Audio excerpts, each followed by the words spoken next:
Hello दोस्तों, नमस्कार। स्वागत है आपको अपने यूट्यूब चैनल पर।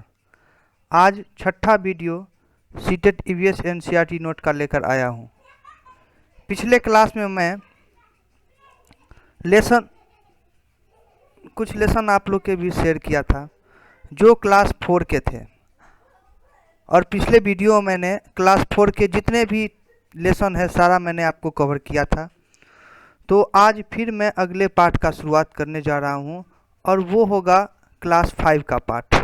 तो आप लोग के लिए ये बहुत ही इम्पोर्टेंट नोट है क्लास 5 का। इससे बहुत सारे प्रश्न सीटेट में पूछे जाते हैं। तो आप लोग प्लीज़ वीडियो के स्किप मत कीजिएगा और इसको ध्यान से समझिएगा और देखिएगा। तो क्लास 5 में लेसन नंबर पहला का है। पहला प्रश्न है, चींटी एक लाइन में क्यों चलती है? तो आप लोग कहीं भी देखते होंगे कि चींटी जो है वो हमेशा एक लाइन में चलती है। तो वो इसलिए चलती है कि जब चींटी आगे चलती है तो वो एक प्रकार की गंध छोड़ते रहती है, जिससे बाकी जो चींटियां होती है पीछे की, वो उस अपने रास्ते का पता लगा लेती है। इसी तरह आगे का प्रश्न है, कौन सा कीड़ा कई किलोमीटर से अपनी मादा को पहचान लेता है और उसको कैसे पहचान लेता है? तो वो होगा रेशम का कीड़ा। और रेशम का कीड़ा जो होता है वो गंध से अपने मादा को वो पहचान लेता है। तो ये बहुत ही इम्पोर्टेंट क्वेश्चन है। अगला है, मच्छर मनुष्य को कैसे पहचानते हैं? तो इसका उत्तर है गंध से। तलवे का जो गंध होता है और शरीर की जो गर्मी होती है, उससे मच्छर मनुष्य को पहचान लेता है कि मच्छर मतलब मनुष्य यहाँ पे है। तो ये एक मच्छर जो है उसको पहचानने का ये गुण है। अगला प्रश्न है कि कुत्ते अपने क्षेत्र में किसी अन्य कुत्ते के होने की पहचान कैसे करते हैं? अगर कोई भी कुत्ता अगर किसी दूसरे क्षेत्र में आ जाता है तो उस क्षेत्र का जो कुत्ता होता है वो पहचान लेता है कि नहीं, कोई दूसरा कुत्ता मेरे क्षेत्र में आया है। तो वो है उसके मल मूत्र से, उसका जो मल मूत्र होता है उससे कुत्ते का पहचान हो जाता है।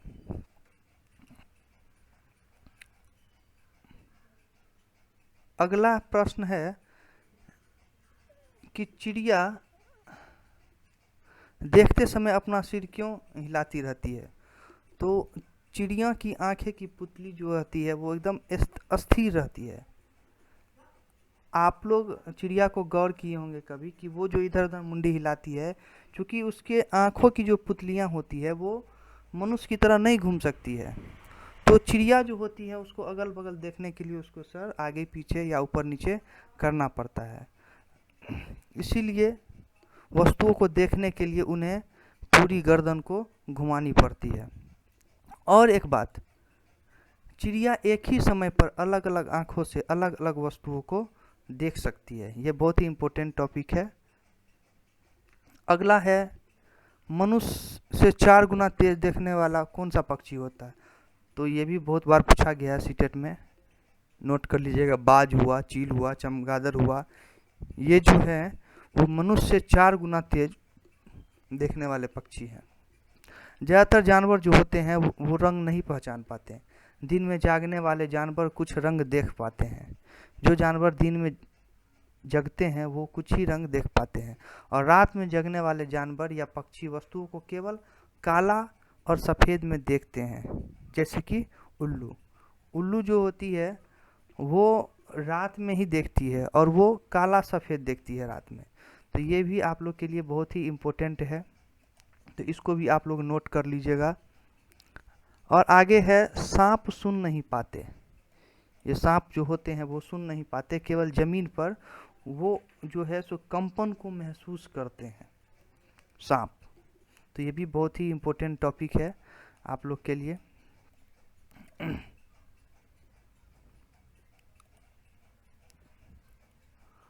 अब अगला है, कुछ पक्षी और जानवर अलग अलग परिस्थितियों में विभिन्न आवाज़ें निकालते हैं, जैसे खुशी के समय और मतलब डर के समय जो है सो वो जो होते हैं पशु वो अलग अलग आवाज़ निकालते हैं। पक्षी जैसे कि लंगूर हो गया, बाघ हो गया, चीता हो गया, जब उसको डर होता है और जब उसको खुशी होता है तो वो अपना आवाज़ चेंज करते रहता है, विभिन्न तरह के आवाज़ निकालना शुरू कर देता है।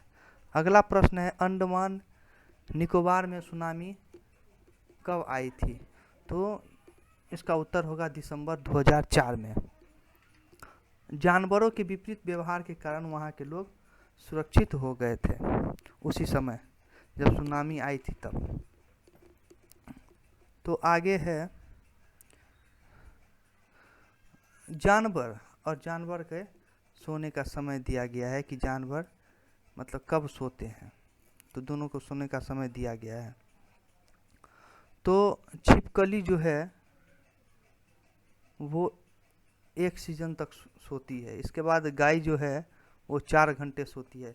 याद कीजिएगा, इसमें से 1 नंबर का आपको जरूर पूछेगा सीटेट में। सांप जो है वो 18 घंटे सोती है, जिराफ 2 घंटा, और बिल्ली जो है वो 12 घंटा। आप लोग को ये एक बात याद होना चाहिए, अगर आप लोग के पास कॉपी कलम है तो जो भी टॉपिक आप लोग को वीडियो में दिखाया जाता है उसको आप लोग नोट जरूर कीजिएगा। अगला है स्लोथ के बारे में दिया गया है। स्लोथ के बारे में आपको सीटेट में पूछा ही जाता है, ज़्यादातर पूछा गया। आप प्रीवियस ईयर का कोई भी क्वेश्चन अगर लें, अगर बनाइएगा तो उसमें आप लोग को पता चल जाएगा कि स्लोथ के कितना इम्पोर्टेंट टॉपिक है। इसके बारे में से ज़रूर पूछा जाता है सीटेट में। स्लोथ के बारे में है कि यह एक भालू जैसा दिखता है, लेकिन भालू नहीं है। यह दिन के लगभग 17 घंटे सोता है, पेड़ पर उल्टा लटकता रहता है। यह उसी पेड़ की पत्तियां खाता है जिस पे वो लटकता है। यह एक ही पेड़ पर लगभग 5 वर्ष तक रहता है, जब तक उस पेड़ की पत्तियां खत्म न हो जाए। यह 40 साल जीता है। इस प्रकार यह पूरे जीवन काल में 8 पेड़ों पर रहता है। यह 1 सप्ताह में 1 बार ही आराम के लिए पेड़ से उतरता है। तो ये बहुत ही इम्पोर्टेंट टॉपिक है आप लोग के लिए, इसको ज़रूर आप लोग देखिएगा। आगे है बाघ के बारे में दिया गया है। तो बाघ की मूंछें बहुत संवेदनशील होती है, जिससे यह हवा में गति और कंपन का पता लगा लेता है। अगला है, इसकी मूंछें उसे अंधेरे में उसके शिकार को ढूंढने में मदद करती है। अगर आप लोग को ये नोट्स चाहिए तो मैंने आपको पिछले वीडियो में अपना व्हाट्सएप नंबर भी शेयर किया था। मेरा व्हाट्सएप नंबर है, आप लोग को मैं फिर आज देता हूँ, 8409278104। आप लोग इस नंबर पर कांटेक्ट करके ये ईवीएस का जो नोट्स है पीडीएफ में आपको मिल जाएगा। आगे है, बाघ पतियों की आवाज़ और किसी जानवर के हरकत करने में अंतर को महसूस कर लेती है। ये भी मेन टॉपिक है, इसको भी देख लीजिएगा आप लोग। बाघ के कान चारों दिशाओं में घूम सकते हैं, जो उसके चारों ओर की आवाज़ सुनने में मदद करते हैं। अगला टॉपिक है, बाघ अलग अलग परिस्थितियों में अलग अलग आवाज़ें निकालता है। बाघ की ये बहुत बड़ी खासियत है कि जिस तरह का परिस्थिति होता है वो अपना आवाज़ उस तरह निकाल लेता है, और इसकी दहाड़ की आवाज़ लगभग 3 किलोमीटर तक सुनाई देती है। ये भी याद रखिएगा आप लोग। आगे है,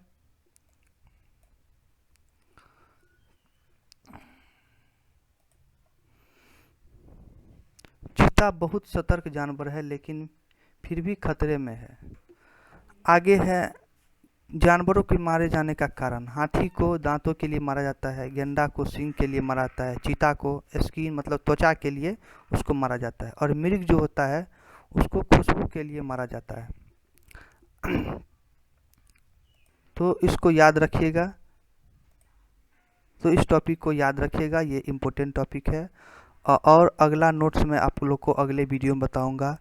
तब तक के लिए नमस्कार। बहुत जल्द मैं अगला वीडियो भी आप लोग के सामने प्रकट करूंगा। तो इस वीडियो से मुझे इजाज़त चाहिए, और मेरे चैनल को आप लोग सब्सक्राइब जरूर कीजिएगा। धन्यवाद।